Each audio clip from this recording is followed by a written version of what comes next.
नांदेड जिल्ह्यातील नांदेड दक्षिणचे आमदार मोहनअण्णा हंबर्डे यांच्या घरी गणरायाचं आगमन झालेलं आहे। स्वतः आमदार हंबर्डे आपल्या सोबत आहेत। अण्णा, काय सांगाल, आज आपल्या घरी गणरायाचं आगमन झालेलं आहे? सर्वप्रथम आज गणेश चतुर्थीच्या शुभेच्छा। दरवर्षीप्रमाणे आज गणरायाचं आमच्या घरी आगमन झालं, स्थापना झाली आणि सर्वांनी आरती केली।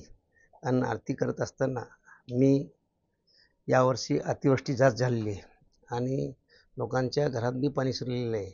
त्याकरता शेतकऱ्याच्या पिकाचे नुकसान झालेले सरसगट मदत करावी आणि ज्यांना घरामध्ये पाणी शिरलं त्यांनासुद्धा मदत सरकारने लवकरात लवकर करावी।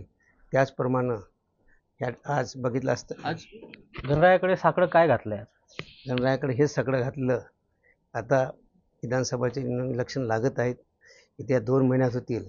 या ठिकाणी महाविकास आघाडीचा मुख्यमंत्री हो, महाविकासाची सत्ता येऊ आणि पुऱ्या तमाम महाराष्ट्राची सेवा करायचं आम्हाला करण्याची संधी देऊ, असं मी गणरायाच्या समोर साकडं घातलेलं आहे। आमदार मोहनअण्णा हंबर्डे यांच्याबद्दल अनेक चर्चा होत आहेत। मोहनअण्णा हंबर्डेची भूमिका काय आता सध्या? हा राजकीय स्टंट झालेला आहे। मी काँग्रेसमधून आमदार झालेला आहे आणि काँग्रेसतूनच उभं टाकणार आहे।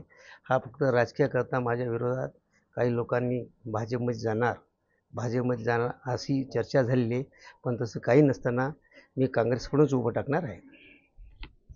माझ्याबद्दल अनेक चर्चा होत आहेत, परंतु मी काँग्रेस पक्षामध्ये होतो आणि काँग्रेस पक्षामध्येच आहे। गणरायाकडे महाविकास आघाडीची सत्ता यावं असं साकडं गणरायाकडे आमदार मोहन हंबर्डे यांनी घातलेलं आहे। यशपाल भोसले, TV9 मराठी, नांदेड।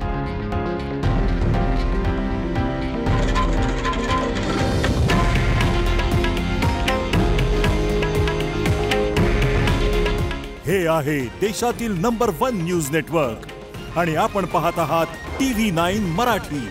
काळजी तुमची, हित महाराष्ट्राचं।